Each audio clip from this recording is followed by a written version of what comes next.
Hey y'all, I'm Jennifer and this is Life on the Banks, and today we are going to be telling tales about the little red hen.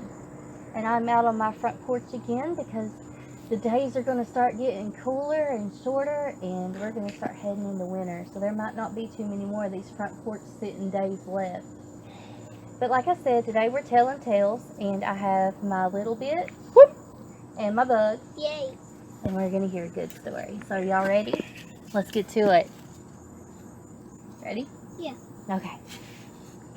There once was a little red hen who lived on a farm. She spent almost all of her time walking around the farm in her pickety-peckety fashion, looking for worms. Ooh. Oh, yes, how she loved big, fat, delicious worms.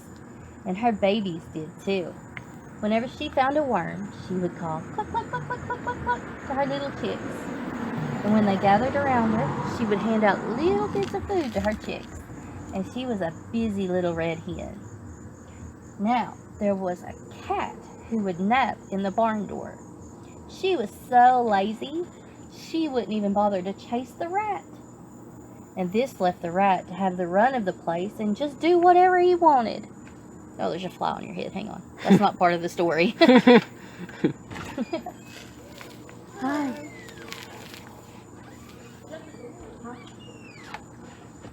We're going to have to edit that out. That's okay. So, Where were we?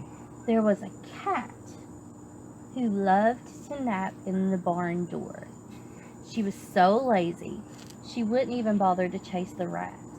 This left the rat to have the run of the place and just do as he pleased. The last character in our story is the big, fat hog who didn't care anything about anything else going on, just as long as he had his slop and his nap in the sunshine outside his pen door. One day, the little red hen was out picking and searching up worms for her chicks and found a seed.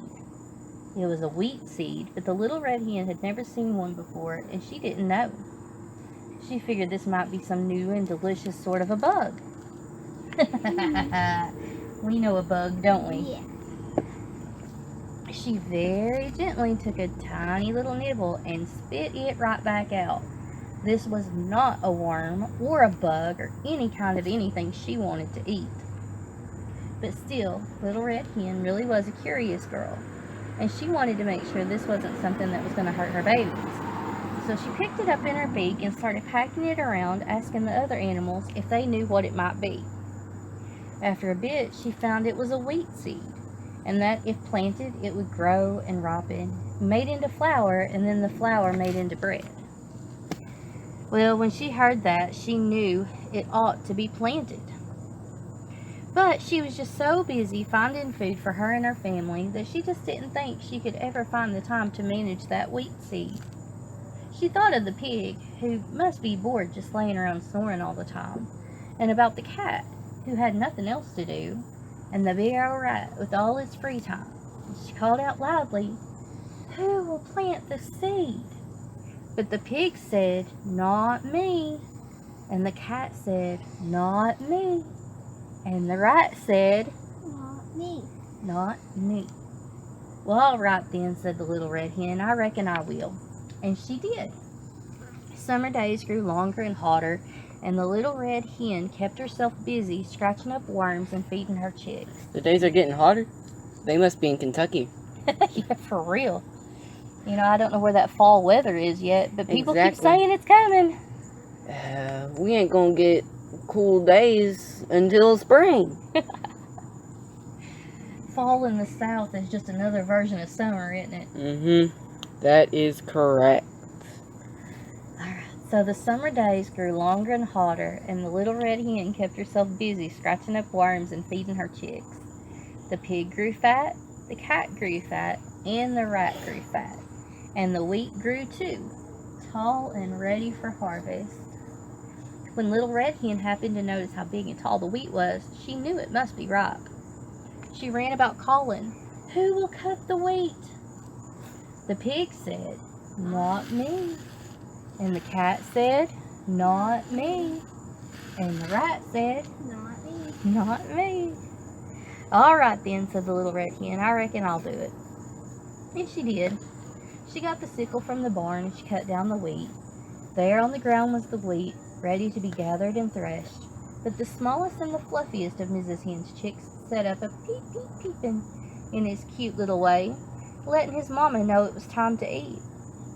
Poor little red hen, she was so confused and overwhelmed, she didn't know which way to turn. She knew she had to take care of her chicks, but she also felt responsible for the wheat. So again, hopefully, she called out, "Who will thresh the wheat?" But the pig with a grunt said, "Not me."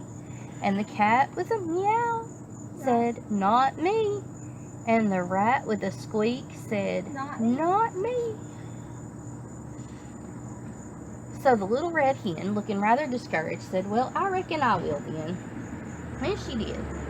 She had to feed her babies first, of course, and get them down for their nap. Then she went out and she threshed the wheat. When she had finished threshing the wheat, she called out, "Who will carry the wheat to the mill to be ground?" Started their backs with a cantankerous attitude. That pig said, "Not me." And the cat said, "Not me." And the rat said, "Not me."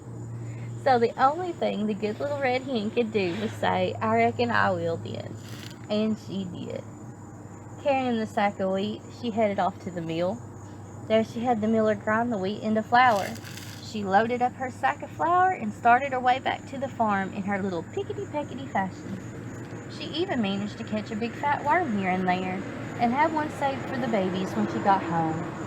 They were so glad to see their mama. They had missed her so much.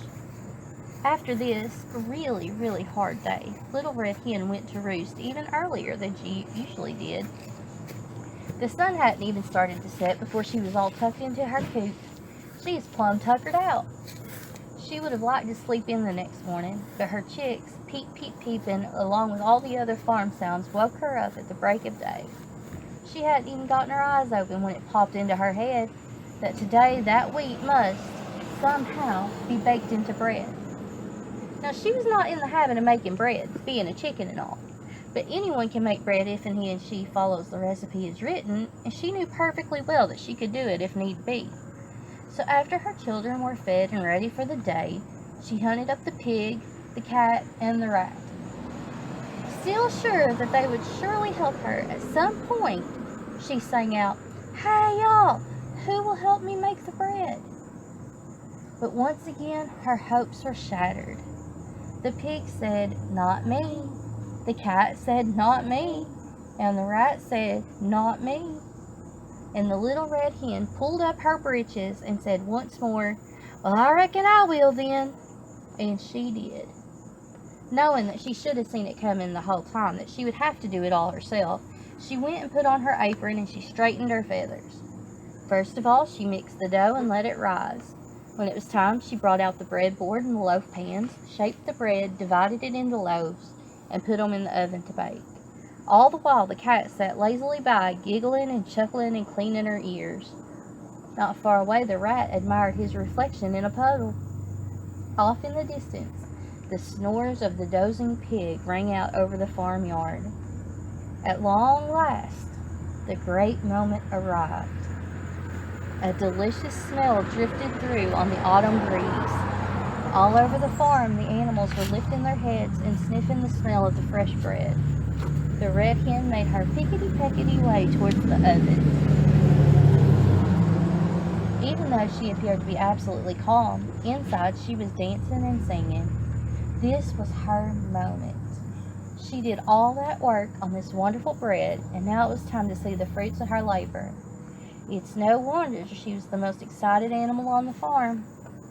She didn't know whether or not the bread would be fit to eat, but when the lovely loaves came out of the oven, they were just done to perfection.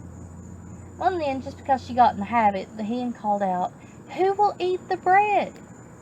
And all the animals on the farm were watching hungrily and smacking their lips and drooling. They could already taste that bread. The pig said, "I will." And the cat said, "I will." And the rat said, "I will." But the little red hen said, "Oh no, I reckon you won't. I will." And you know what? What? She did. The end. I hope she enjoyed the bread. I think she probably did. What do you think? I liked it. You did?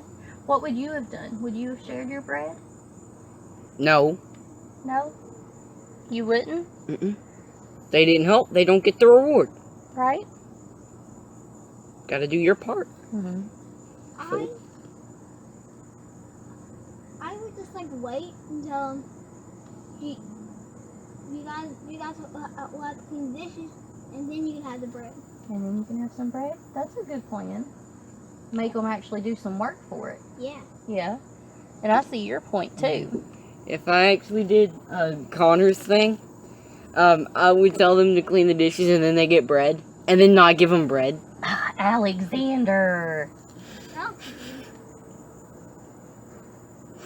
What would Jesus do, do you think? He would give the bread anyways. He would give the bread. You know what Jesus says? What? He is the bread and the life, and the way and the truth. And the only way to get to heaven is through him. Yeah.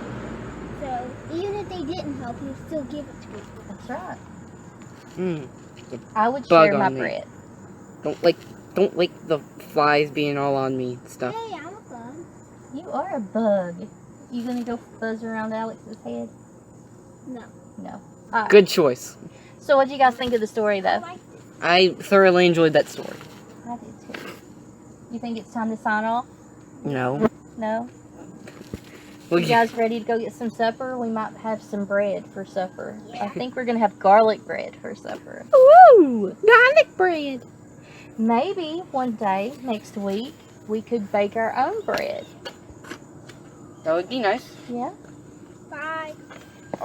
Everybody say bye. Goodbye. Bye. Bye. Alright, well that's Tellin Tales today in Front Porch Spittin'. I hope you enjoyed our story as much as we did. We love y'all. God bless.